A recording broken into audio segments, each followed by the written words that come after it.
So, first of all, hello everyone. Hi. Welcome to London. Welcome to London to all of you. Would you be kind enough to pass the mic all the way down the line? Just say, can you just introduce yourselves? You are. Hello. Hello. That's perfect. That's exactly what I was looking for. Yeah.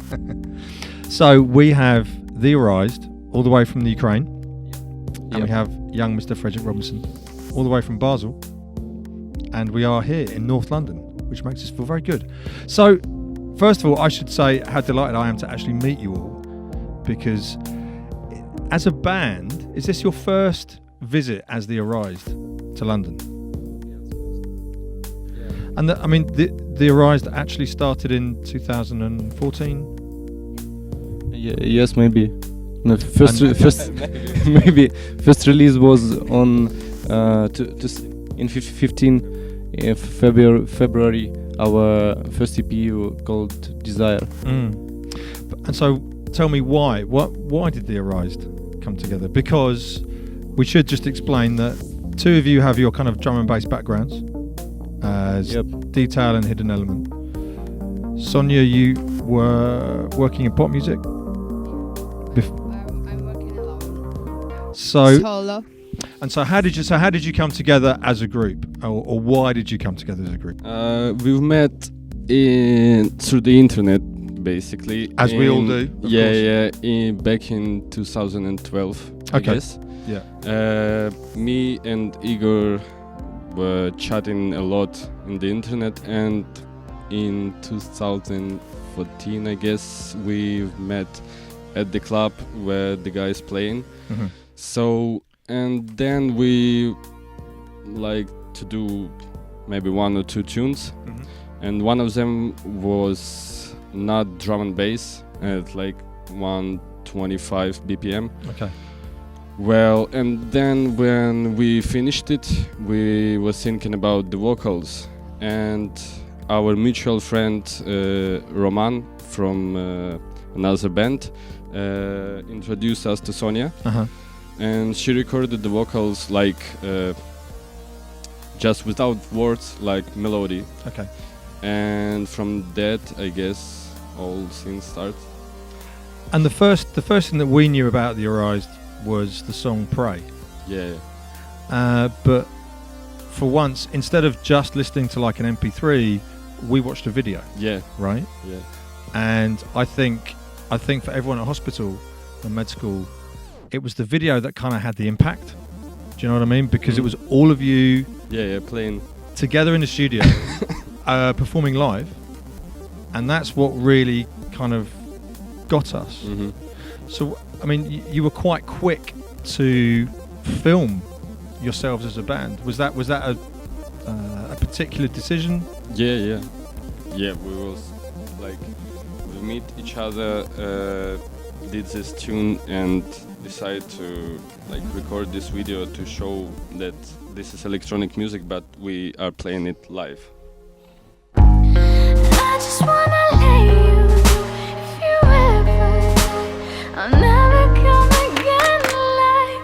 If you ever feel this way, if you ever fail, I'm never gonna turn away.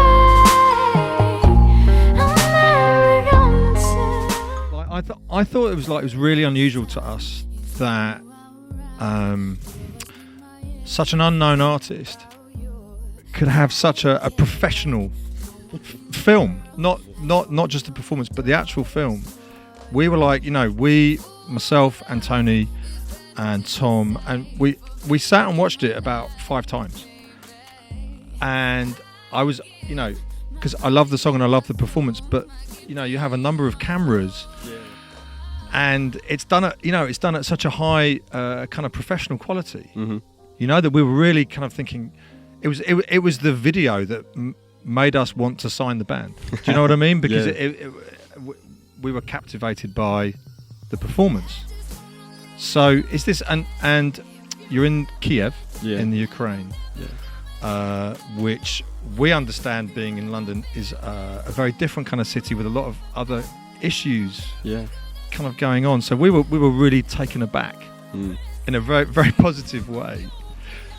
It's like, do you also have like a bigger sort of like group of friends of like filmmakers, and are these just people that, because here this would cost us a lot of money to make this, right? Yes, we have a lot of friends, and this video was made by Vadim Uvazhny. Okay. It's our friend. He also shooting It's Over live. Yes, right. Yeah. And yeah. Room 414 showcase live. Okay. And right. he make this artwork for us. It seems to me that in a way maybe he, as your kind of filmmaker, is almost like being part of the band. Do you know what I mean? You know. Yeah, definitely. And I mean, like Prey. I mean, Prey now has over like 1 million streams on Spotify, which I think is pretty amazing, right? Frederic, how was it for you? You came over and you played hospitality at Building 6 in November. Yes, right? I did. So similarly, like, you know, for you as an artist, similar to the Erised, it's not kind of drum and bass that you write and produce specifically, same as the Erised. So how did you find that performance at Building 6? I mean, usual drum and bass nights have a lot of energy, Mm-hmm. and I spent a lot of time thinking about whether I should play some more drum and bass, play versions of my music, more drum and bass, not to fit in, kind of. But by now, I just play everything on a slightly higher energy. And you have I'm right in saying that you have a slightly different kind of live setup, because I mean, it's not a DJ set. Yeah. And it's not drums and bass and guitars like the Erised. True. Yeah. Can you tell us a little bit about the kind of things that you use within your performance? I used to just play a bunch of different instruments and then organize them with electronic controllers. Okay. So I would try to play all different parts of a band. Okay. And then organize the individual elements, loop them, and Right. then just try to keep the whole thing going. Mm-hmm. And at some point, I thought it's that's not really what I want to do, because I mean, who am I to play a drummer? I'm not a drummer. Or who am I to play a bassist? I'm not a bassist. I'm an electronic musician. So there are other things which I would prefer to do on a stage and present that part of me. So now I have, the basic structure of the music is prepared, is what I do. Yeah. And then I have a selection of controllers and analog synthesizers Okay. who play these individual elements. And I control the intensity and the overall sound. Do you find that in a show or in a performance for you, do you think that the audience truly understand all the different things that you're doing? No. No, but I also think it's that important. I mean, if you want to do that, you really have to make a big deal out of everything you're doing. But because like I know that for myself and for like Chris and for Mullet, like often we'll be watching you and you kind of want to say, you almost want to turn all the lights on and go, do you know what he's doing? He's doing all these different things. He's putting in a lot of effort here.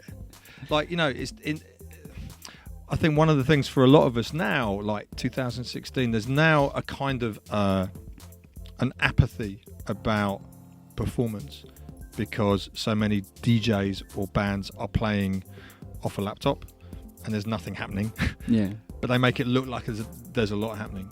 And I know from knowing you that, you know, you've put so much energy and effort into maybe building your own instruments or finding different ways to kind of create different sounds. But often in a nightclub, it's dark, you're on a stage and you have a young crowd who, they like the music, but they don't really understand maybe what's happening. Yeah. Well, I don't think that's a bad thing. I mean, when I decide what I do on stage, I mean, basically, if you have all these tools and all these programs and everything, you can decide what it is you want to do on stage. Mm-hmm. And I choose what I want to do in a way that makes it, for me, engaging to be on stage. Because what's really I don't like the situation of being on stage and being not required for a minute or more.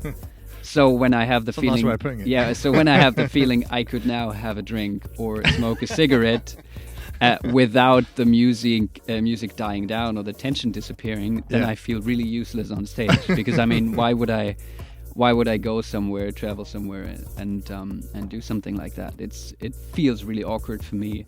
And if you see somebody on stage feeling awkward, you know that's what you notice. You don't need to know exactly what he's doing, but if I have the feeling that what I'm doing is important to keep the music alive, that's a certain kind of energy that I feel, and that's what comes across. I have a note from Mullet, and Mullet said that when you used to suffer from a lot of stage fright, I did, yeah. like Yeah. quite recently, you used to suffer from stage fright.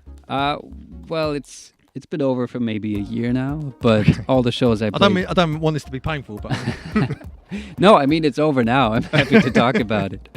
But that must be like, that must be super hard, if that's actually happening and you're booked to go play a show and you're a solo performer. I mean, at least there's 4 of these guys, but you're going on stage on your own and you're like, I mean, I just knew how it would go. I mean, around 2 weeks before the show, I would just start feeling bad, and life would not be fun anymore until 5 minutes into when I actually started playing. And afterwards, I was always very happy and proud and satisfied with what I did. But it was just not very comfortable because it was just like a sword hanging over your head. But that's over now. it's over. Song by the Erised.